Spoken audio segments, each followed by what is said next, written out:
Train ఉందనేసి just 2 బోగీలు మాత్రమే ఉంటాయి అన్నమాట. అంటే నాకు ఇలా 2 చిన్న బోగీలు ఉంటాయి. నేను ఇందాక పైనుంచి చూపిద్దాం అనుకున్నా, కానీ ఏదో లాస్ట్ ఒక 1 ఇయర్ నుంచి మొబైల్ ఫోన్ ఆఫ్ రావడం అన్నారంట.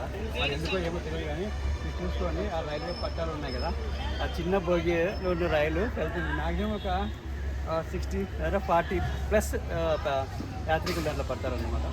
ఆటో వల్ల టాక్సీ లా ఉంది కదా. సో ఇప్పుడు ఏంటంటే దీని ప్రాముఖ్యత, మనము కుమారస్వామి ఒక స్టెప్స్ వెళ్ళి నెక్స్ట్ రోప్ అన్నా కదా, రోపే వర్క్ అవ్వట్లేదు అనమాట. సో అందుకని చెప్పేసి మనం ట్రైన్ ఎక్కడున్నా ఆ ట్రైన్ దగ్గరికి వెళ్తాం అనమాట. చిన్నపాటి భోగిలో అని చెప్తాం కదా, ఆ భోగిలో మనం పైకి వెళ్ళాం.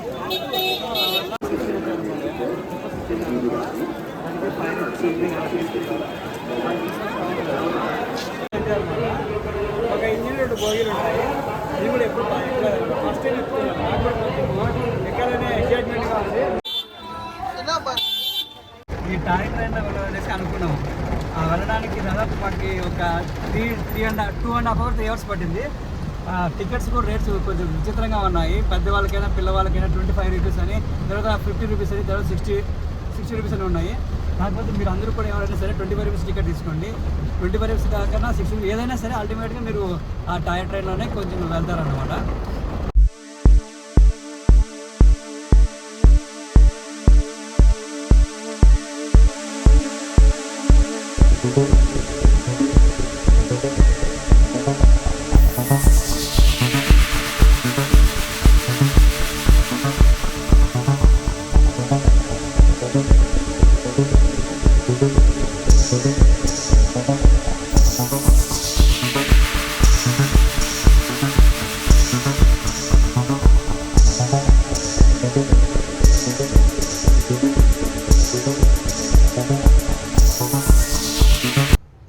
మామూలుగా సుబ్రహ్మణ్య స్వామి కొండపైన ఉంటాడు అని అందరూ అనుకుంటారు.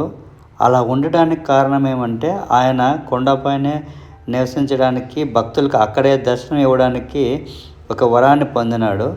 ఆ వరం ఏంటంటే, చరిత్రను ఆధారంగా చేసుకొని చెప్పడం ఏంటంటే, ఒకసారి వినాయకుడు సుబ్రహ్మణ్య స్వామి ఇద్దరు గొడవ పడ్డారన్నమాట. అలా గొడవ పడడం వల్ల ఈశ్వరుడు వచ్చేసిందని తన కుమారుని అనేటువంటి సుబ్రహ్మణ్య స్వామిని మందలించాడు. సో ఆయన అలిగి వెళ్ళేసి ఇలా కొండపైన కూర్చున్నాడు అన్నమాట. తర్వాత వచ్చేసిన ఈశ్వరుడు ఆయన బుజ్జగించి తర్వాత తిరిగి మళ్ళీ తీసుకురావడం జరిగింది. సో అప్పటి నుంచి ఆయన కొండపైన ఉంటున్నాడు అనేసి ఒక చిన్నపాటి కథనము. సో అలా వచ్చేసిందని సుబ్రహ్మణ్య స్వామి ఎక్కడ చూసినా కూడా, ఎగ్జాంపుల్కి వచ్చేసిందను తిరుత్తణిలో కూడా సుబ్రహ్మణ్య స్వామి కొండపైన ఉంటాడు.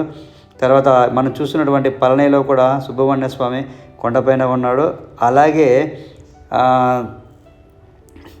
టెన్కాశీలో ఉన్నటువంటి తిరుమలై కుమారస్వామి టెంపుల్ టెన్కాశీలో ఉంది. అక్కడ పుష్ప షూటింగ్ జరిగింది లేటెస్ట్గా. అక్కడ కూడా తిరుమలై కుమారస్వామి టెంపుల్ కూడా కొండపైన ఉంది. అక్కడ కూడా భక్తులకి సుబ్రహ్మణ్య స్వామి కొండపైన దర్శనం ఇస్తున్నాడు. సో చూసుకోవచ్చు. అలా స్వామివారు వచ్చేసి కొండపైన ఉండడం జరుగుతూ ఉంది. నెక్స్ట్ ఇక్కడ ఏంటంటే, పళని అంటే ఫలాన్ని ఇచ్చేవారు, అంటే మనం ఏదైతే ఆశిస్తామో ఆ ఫలాన్ని వచ్చేసి సుబ్రహ్మణ్య స్వామి ఇస్తాడు అనేసి భక్తుల యొక్క నమ్మకము. అందువల్లనే పళని అంటే ఫలం ఇచ్చేవారు అనేసి దాని యొక్క అర్థము. ఈ దేవాలయంలో ఉన్నటువంటి సుబ్రహ్మణ్య స్వామి యొక్క ప్రత్యేకత ఏంటంటే, ఆయన విగ్రహాన్ని మామూలుగా రాతి విగ్రహంగా మలిచింటారు, లేదంటేనా చెక్క విగ్రహంగా ఉంటుంది. అంటే ఏ దేవాలయంలో అయినా సరే దేవుని యొక్క విగ్రహం ఏ విధంగా ఉంటుందంటే, రాతితో కానీ చెక్కతో కానీ ఆయా దేవాలయాలు బట్టి ఆయా సందర్భాల్లో ఆ విధంగా ప్రాణ ప్రతిష్ఠ చేసింటారు అనమాట. ఇక్కడ ఏమంటే, సుబ్రహ్మణ్య స్వామికి వచ్చేసిన నవపాశాలు అనే 9 రకాల పదార్థాలతో స్వామివారి విగ్రహాన్ని తయారు చేశారు. ఈ విగ్రహానికి ప్రతిరోజు నిత్య కైంకర్యాలు జరుగుతూ ఉంటాయి. అంటే పాలతో, నీళ్ళతో, పంచామృతాలతో అభిషేకం చేస్తారు. వాటిలో వేటినైనా సరే మనం ఒక తీర్థంగా తీసుకున్నట్లయితే చాలా వ్యాధులు నయమవుతాయి అనేసి అదొక నమ్మకం అన్నమాట.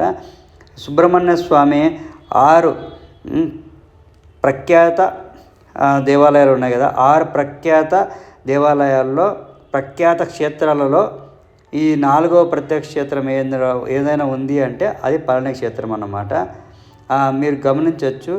ఈ పళని క్షేత్రంలో సుబ్రహ్మణ్య స్వామి చేతిలో ఒక దండకం ఉంటుంది అన్నమాట. దండకం అంటే ఒక కట్టి మాదిరిగా ఉంటుంది. ఆ కట్టె పట్టుకొని ఉంటాడు సుబ్రహ్మణ్య స్వామి. ఆ కట్టెనే దండమారన్ అని కూడా అంటారు. చాలామంది వచ్చేసి ఈ టెంపుల్ని దండమారన్ స్వామి అని కూడా అంటుంటారు అనమాట. చాలామంది సుబ్రహ్మణ్య స్వామికి ఇష్టమైనది కావడి అన్నమాట. చాలామంది ఏదైనా మొక్కుబడిలో భాగంగా కావడి తీసుకొని వస్తారు. కావడి భుజం పైన తీసుకొని ఇటు సైడ్ అటు సైడు 2 బిందెలు కానీ 2 కట్టెలతో పుల్లలతో తయారు చేసినటువంటి ఒక డబ్బాల మాదిరి అలాంటి ఆకారంలో ఉంటాయి. బుట్టె మాదిరిగా ఉంటుంది. ఆ బుట్టెలో వచ్చేసిన బియ్యము లాంటివి తీసుకొని వస్తారన్నమాట. ఆ బియ్యంతో ఇక్కడ వచ్చి కొంచెం మంది భోజనాలు కూడా చేసుకుంటారు అనేసి ఒక నమ్మకము, మీరు గమనించవచ్చు. నెక్స్ట్ ఏమంటే ఇప్పుడు నేను విజువలైజేషన్ చూపిస్తాను కదా, ఇదేంటంటే టాయ్ ట్రైన్ ఎక్కడానికి కంపార్ట్మెంట్స్ అంటే లైన్ ప్లస్ లోపల కంపార్ట్మెంట్స్ ఉన్నాయి. ఇదంతా కూడా ఒక 2 hours 1 hour జర్నీ పడుతుంది. అంటే మనం ట్రైన్ చేరుకోవడానికి అంత టైం పడుతుంది. బట్ ట్రైన్ జర్నీ మాత్రం మ్యాక్సిమం అంటే 6 to 7 minutes మాత్రమే స్లోప్గా పైకి వెళ్ళచ్చు. ఇది బాగా గుర్తుంచుకోవచ్చు.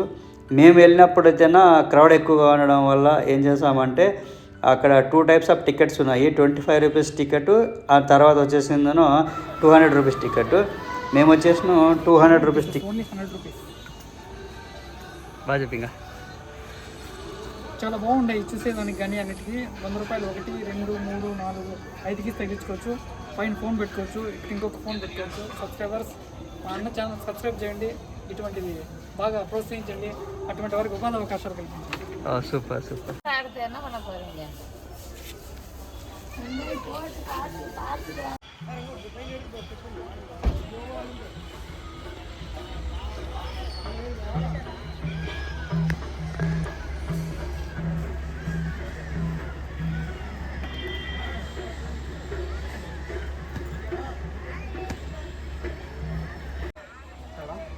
సో నేను ఇందాక చెప్పాను కదా ట్రైన్ ఉందనేసి, జస్ట్ 2 బోగీలు మాత్రమే ఉంటాయి అన్నమాట. అంటే నాకు ఇలా 2 చిన్న బోగీలు ఉంటాయి. నేను ఇందాక పైనుంచి చూపిద్దాం అనుకున్నా, కానీ ఏదో లాస్ట్ ఒక 1 year నుంచి మొబైల్ ఫోన్ ఆఫ్ రావడం అన్నారంట. అది ఎందుకో ఏమో తెలియదు. కానీ మీరు చూసుకోండి, ఆ రైల్వే పట్టాలు ఉన్నాయి కదా, ఆ చిన్న బోగీలో ఉన్న రైలు వెళ్తుంది. మ్యాక్సిమం ఒక 60 లేదా 40+ యాత్రికులు దాంట్లో పడతారన్నమాట. నేను చూడొచ్చు ఎంత స్లోగా వెళ్తాను, ఎందుకంటే ఫస్ట్ స్లోప్ ఇలా పైకి ఎక్కాలి కదా. మీరు గమనించండి, చాలా స్లోగా వెళ్తాను. ఇట్లా వెళ్ళేసి దర్శనం చేసుకుని మళ్ళీ ఇలా కింద రావచ్చు అనమాట.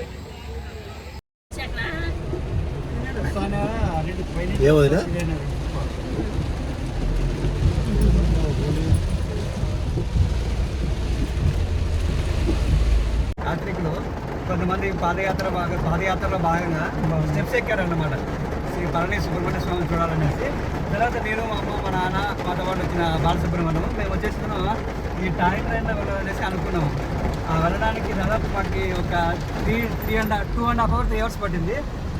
టికెట్స్ కూడా రేట్స్ కొంచెం విచిత్రంగా ఉన్నాయి. పెద్దవాళ్ళకైనా పిల్లవాళ్ళకైనా 25 rupees అని, తర్వాత 50 rupees అని, తర్వాత 60 rupees అని ఉన్నాయి. కాకపోతే మీరు అందరూ కూడా ఎవరైనా సరే 25 rupees టికెట్ తీసుకోండి. 25 rupees కాకుండా 60 ఏదైనా సరే అల్టిమేట్గా మీరు ఆ టాయ్ ట్రైన్లోనే కొంచెం వెళ్తారన్నమాట.